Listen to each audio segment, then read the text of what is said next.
தமிழ்நாடு முதலமைச்சருக்கு மு.க.ஸ்டாலினுக்கு வணக்கம். ஐயா, ஈரோடு மாவட்டம் பவானி தொகுதி உலகோட்டை பஞ்சாயத்து. ஐயா, நான் 30 முறை உங்களுக்கு நேரடியாகவோ இல்லை ஆன்லைன் மூலியமாகவோ இல்லை கொரியல் மூலியமாகவோ இல்லை தபால் மூலியமாகவோ அண்ணா அறிவாலயத்துக்கும் தமிழக முதலமைச்சர் தனிப்பிரிவுக்கும் நான் 30 முறை கடிதம் அனுப்பினேன். ஐயா, உலகோட்டம் பேரூராட்சியில் ஏற்கனவே 50 ஏக்கரா ரியல் எஸ்டேட்டு அதிபர்வெல்லாம் போட்டு அரசுக்கு ஏழை எளிய மக்களுக்கு பொது சைட்டு, ரிசர்வ் சைட்டு, பூங்காவனம், பார்க்கு ஒதுக்காதையே பஞ்சாயத்தில் தலைவர், வைஸு, இஓ மேடம் சில 100 ரூபாய்க்கு 200 ரூபாய்க்கு கையெழுத்து போடுற கவுன்சிலர் ரூபா பஞ்சாயத்துக்கு 10 சென்ட், ஏக்கராவுக்கு 10 சென்ட் ஒதுக்காதையே ஒப்புதல் கொடுத்து அந்த 50 ஏக்கராவுக்கு வாங்கி பண்ணிட்டாங்க.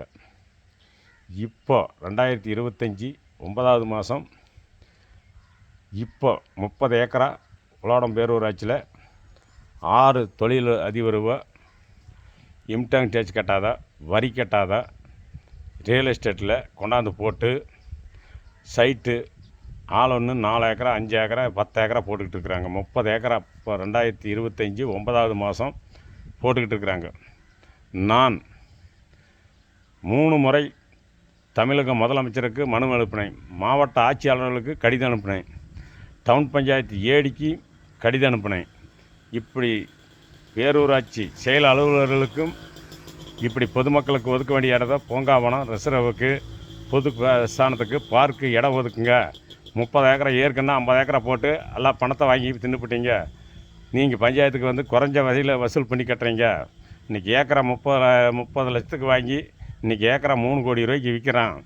அதை வந்து அடுத்து அந்த 50 வீடு 100 வீடு ஆனால் அவனுக்கு வந்து பொதுஸ்தானத்துக்கு இடம் விடணும், குழந்தைகளுக்கு விளையாட்டு மைதானம் வேணும், ரிசர்வ் சைட் வேணும், ரேஷன் கடை கட்டணும், பால்வாடி ஸ்கூல் கட்டணும், போஸ்ட் ஆஃபீஸ் கட்டணும், லைப்ரரிக்கு இடம் வேணும்னு சொல்லி நான் பலமுறை கேட்டேன். அது என்ன உங்களோட வீட்டுக்காரி கையெழுத்து போட்டால் மட்டும் பத்தாது, நாங்கள் என்ன வேணாலும் பண்ணுவோம், இன்னும் 1 வருஷம் இருக்குது, எல்லாமே நாங்கள் தான் சாப்பிடுவோம், உனக்கு வந்து கொடுக்க முடியாது அப்படின்னு சொல்லி உலகோட்டம் பேரூராட்சி செயல் அலுவலர், தலைவர், வைஸு 3 பேரும் சேர்ந்து இது ஆட்டையை போட்டுக்கிட்டு இருக்கிறாங்க. இப்போ 30 ஏக்கரா போட்டுக்கிட்டு இருக்கிறது வந்து 6 தாவல ரியல் எஸ்டேட் அதிபர் வந்து வந்து பொது சைட்டு, ரிசர்வுக்கு, பூங்காவனம், பார்க்கு, குடிநீர் வசதிக்கு ஒதுக்காமல் ஒரு ஏக்கரா போட்டால் 10 சென்ட் இடம் அரசுக்கு சொந்தமான இடம் விட வேணும். ஆனால் விடாத கம்மியான விலையை 1 லட்ச ரூபாயை கட்டி ஒரு ஏக்கராவுக்கு மீதி அமௌண்ட்டை வந்து தலைவர், வயசு வாங்கி இஓ மேடம் 3 பேர் வாங்கி ஏக்கராவுக்கு 5 லட்சம் வாங்கி பங்கு பிரிச்சுக்கிறாங்க. இதில் யாருக்கு பலனு?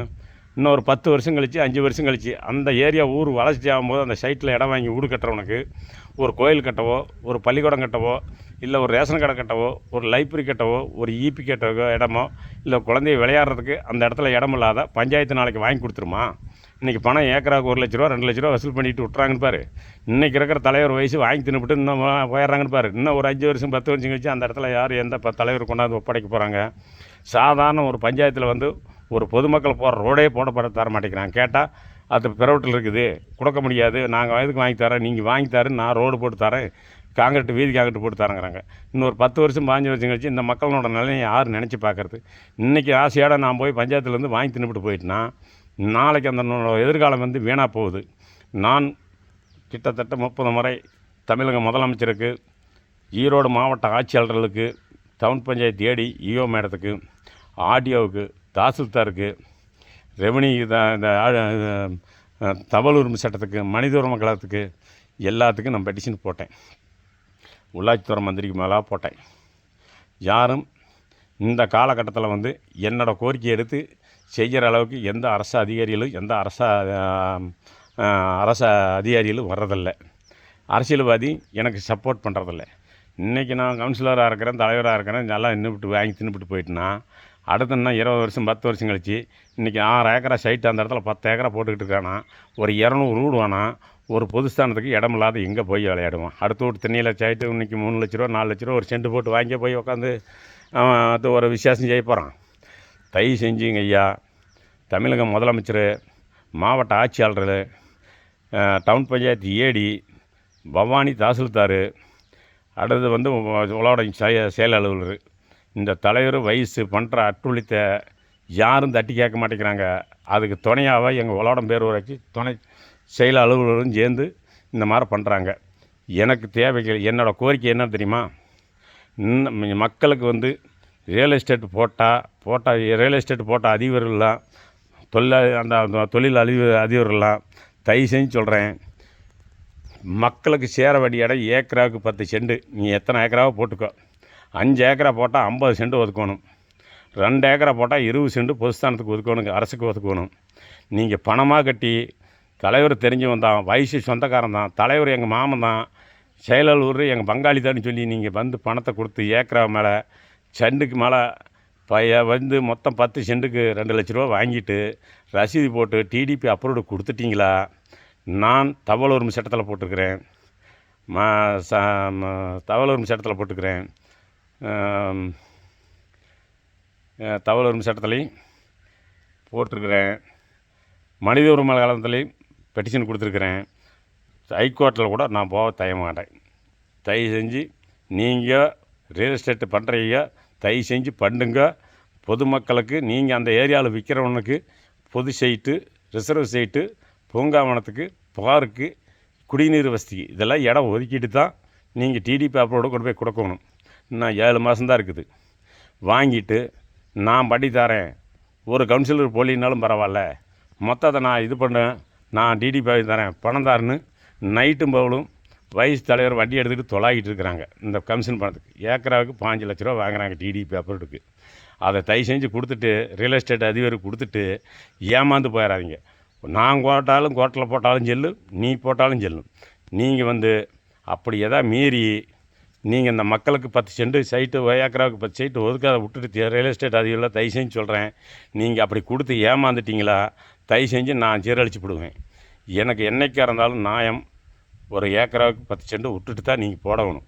நாளைக்கு வருங்காலத்தில் வந்து அந்த குழந்தைய விளையாடுறதுக்கு அந்த இடத்த ஒரு கோயில் கட்டுறதுக்கோ இல்லை ஒரு பால்வாடி ஸ்கூல் கட்டுறதுக்கோ இன்றைக்கி அதை ஊரானும் போது இடம் வேணும். போதுமான இடம் இல்லைன்னா இன்றைத்த காலகட்டத்துக்கு இடம் பிடிக்க முடியாது. அதை இன்றைக்கி நான் தலைவராக இருக்குன்னு வாங்கி தின்னுபிட்டு போயிட்டுன்னு பாரு, நாளைக்கு இன்னும் 10 வருஷம் கழிச்சு நான் இடம் அந்த இடத்துக்கு வாங்கி தர முடியுமா? முடியாது, எந்த ஜமத்துக்கு முடியாது.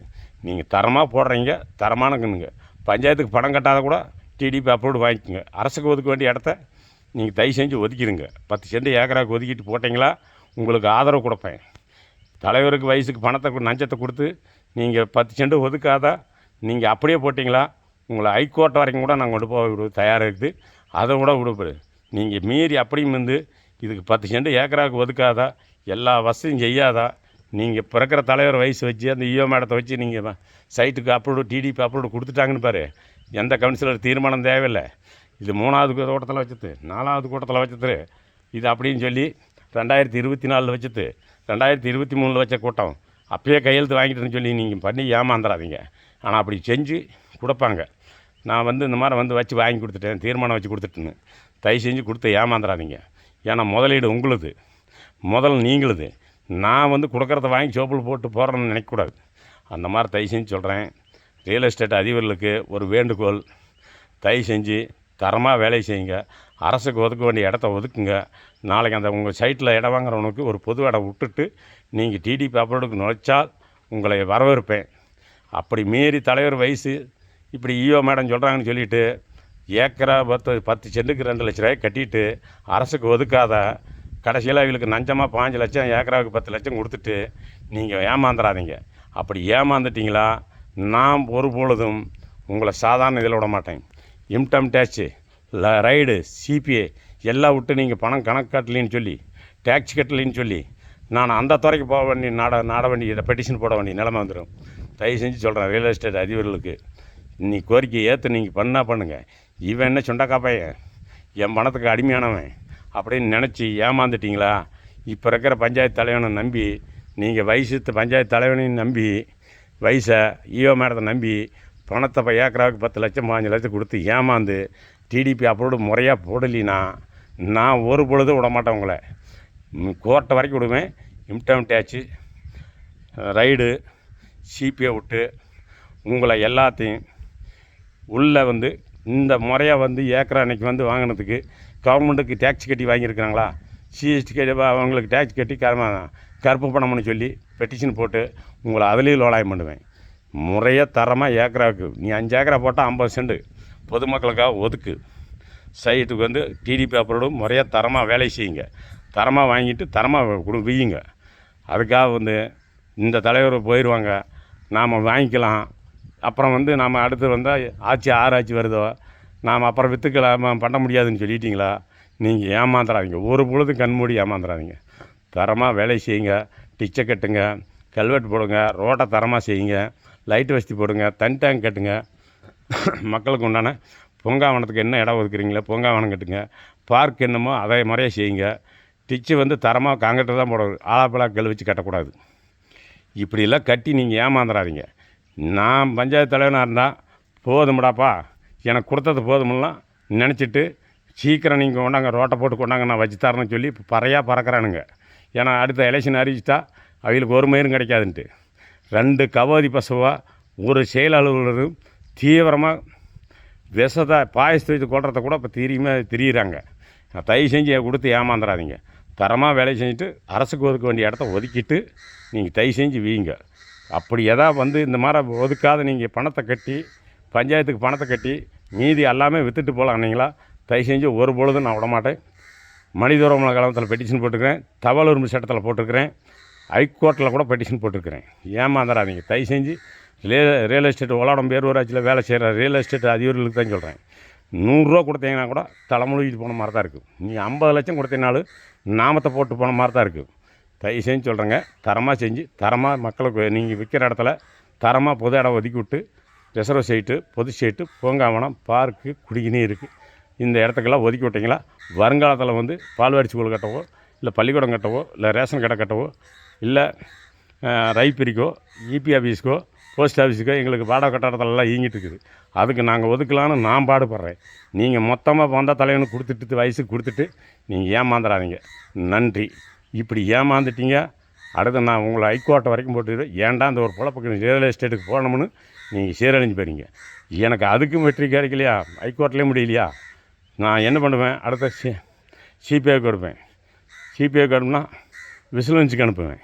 விசிலன்ஸ்னா அமலாக்கத்துறைக்கு கூட பெட்டிஷன் போடுவேன். இந்த பணமெல்லாம் கருப்பு பணம் வரி கட்டாதா இப்படி வந்து ஏமாற்றி மக்களை ஏமாற்றி பண்ணுறாங்கன்னு சொல்லி அது கூட பெட்டிஷன் போட்டு உங்களையெல்லாம் ஒவ்வொருத்தரும் பேர் வாரியமாக போட்டு கையை காட்டி உங்களை உங்களுக்கு வந்து அதை இருக்கிற சொத்தை சப்தி பண்ணுறால கூட நான் மனசாட்சியை செய்வேன். இதை ஏமாந்துடாதீங்க. தரமாக செஞ்சு ஏக்கராவுக்கு 10 சென்ட் விட்டுட்டு மகராசிரம் நீங்கள் செஞ்சு கவர்மெண்ட்டுக்கு ஒதுக்க வேண்டிய இடத்த 10 சென்ட் ஏக்கராவுக்கு 10 சென்ட் ஒதுக்கி விட்டு நீங்கள் தாராளமாக நீங்கள் உங்கள் வியாபாரத்தை ஆரம்பிங்க. அப்படி ஆரம்பிக்கலினால் தலைவர் கேட்குறாரு பணத்தை, நாங்கள் இறக்க பீரியட முடியறதுக்குள்ளேயே பண்ணி கொடுத்துட்டு போகிறேன், வயசு நான் ஒப்பந்தம் வாங்கி கொடுத்துட்றேன், 4-10 பேர்த்துக்கிட்ட கையெழுத்து வாங்கி கொடுத்துட்றேன் அப்படின்னா இது கவுன்சிலர் கையெழுத்து தீர்மானத்தில் இல்லை. இது வீலாகவே 2024 போட்ட தீர்மானம், 2023 போட்ட தீர்மானம் வச்சு தான் உங்களுக்கு அந்த அஜெண்டா நோட்டில் மினிட் நோட்டில் போட்டு எழுதி அந்த தேதி போட்டு உங்களுக்கு தீர்மானம் வச்ச மாதிரி வைக்கிறாங்க. எல்லா நகலும் எடுத்து வச்சுருக்கிறேன், எல்லா தீர்மான நகலும் எடுத்து வச்சுருக்கிறேன். எந்த கூட்டத்தில் எது நடந்துச்சுன்னு தயவு செஞ்சு கொடுத்து ஏமாந்துறாங்க ரியல் எஸ்டேட் அதிர்வில். உங்களுக்கு நன்றி. ஏமாந்துட்டு கடைசியில் வந்து நாமத்தையும் பட்டையும் போட்ட மாதிரி முழிக்கக்கூடாது. லோக்கலில் வந்து பழக்க வழக்கத்தில் என்ன ஏன் இப்படி பண்ணின்னு சொல்லி என்னை சலிச்சிக்கூடாது. நன்றி.